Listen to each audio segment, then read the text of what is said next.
नमस्कार, आपका मेरे चैनल में स्वागत है। आज मैं सुनाने जा रही हूँ आपको षटतिला एकादशी की व्रत कथा। एक समय दालभ्य ऋषि ने पुलस्त्य ऋषि से पूछा कि हे महाराज, पृथ्वी लोक में मनुष्य ब्रह्म हत्या आदि महान पाप करते हैं, पराये धन की चोरी तथा दूसरे की उन्नति देखकर ईर्ष्या करते हैं, साथ ही अनेक प्रकार के व्यसनों में फंसे रहते हैं, फिर भी उनको नरक प्राप्त नहीं होता। इसका क्या कारण है?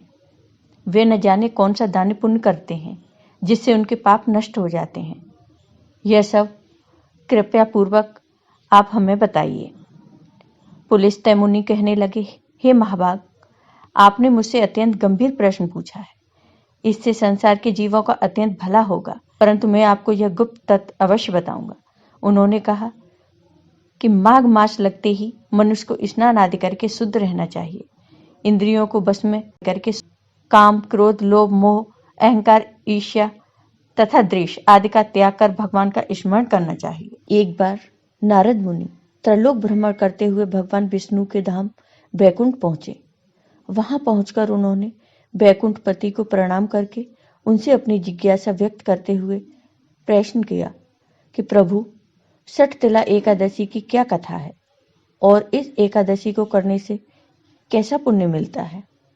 देव ऋषि द्वारा विनीत भाव से इस प्रकार प्रश्न किए जाने पर लक्ष्मीपति भगवान विष्णु ने कहा, प्राचीन काल में पृथ्वी पर एक ब्राह्मणी रहती थी। ब्राह्मणी मुझ में बहुत ही श्रद्धा एवं भक्ति रखती थी। यह स्त्री मेरे निमित्त सभी व्रत रखती थी। एक बार इसने 1 महीने तक व्रत रखकर मेरी आराधना की। व्रत के प्रभाव से स्त्री का शरीर तो शुद्ध हो गया, परंतु यह स्त्री कभी ब्राह्मण एवं देवताओं के निमित्त अन्नदान नहीं करती थी। अतः मैंने सोचा कि यह स्त्री वैकुंठ में रहकर भी अतृप्त रहेगी। अतः मैं स्वयं एक दिन भिक्षा लेने पहुंच गया। मैंने जब उस स्त्री से भिक्षा की याचना की, तब उसने एक मिट्टी का पिंड उठाकर मेरे हाथों पर रख दिया। मैं वह पिंड लेकर अपने धाम लौट आया। कुछ दिनों पश्चात वह स्त्री भी देह त्याग कर मेरे लोक में आ गई। यहाँ उसे एक कुटिया और एक आम का पेड़ मिला। खाली कुटिया को देखकर वह स्त्री घबराकर मेरे समीप आई और बोली कि मैं तो धर्मपरायण हूँ, फिर मुझे खाली कुटिया क्यों मिली है? तब मैंने उसे बताया कि यह अन्न दान नहीं करने तथा मुझे मिट्टी का पिंड देने से हुआ है। मैंने फिर उस स्त्री को बताया कि जब देव कन्याएं आपसे मिलने आए, तब आप अपना द्वार तभी खोलना जब वे आपको षटतिला एकादशी के व्रत का विधान बताएं। उस स्त्री ने ऐसा ही किया और जिन विधियों को देव कन्या ने कहा था, उस विधि से ब्राह्मणी ने षटतिला एकादशी का व्रत किया।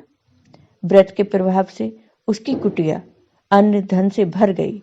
इसलिए हे नारद, इस बात को सत्य मानो कि जो व्यक्ति इस एकादशी का व्रत करता है और तिल एवं अन्न दान करता है, उसे मुक्ति और वैभव की प्राप्ति होती है। षटतिला एकादशी व्रत की पूजा विधि।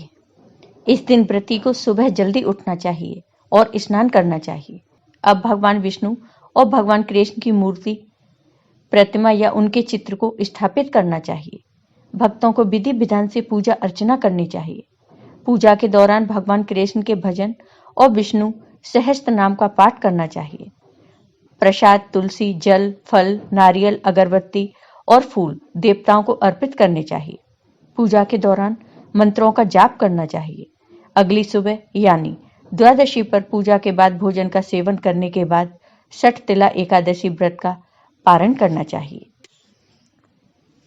पौराणिक मान्यताओं के अनुसार षटतिला एकादशी के दिन तिल को पानी में डालकर नहाना मंगल फलदायक माना जाता है।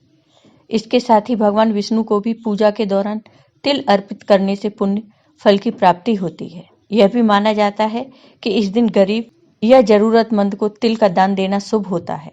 आपको ये वीडियो पसंद आया हो तो लाइक कीजिए, शेयर कीजिए और मेरे चैनल को सब्सक्राइब कीजिए। साथ ही बेल आइकन पर क्लिक जरूर कीजिए, जिससे हमारे वीडियो के नोटिफिकेशन आपको मिलते रहें। धन्यवाद।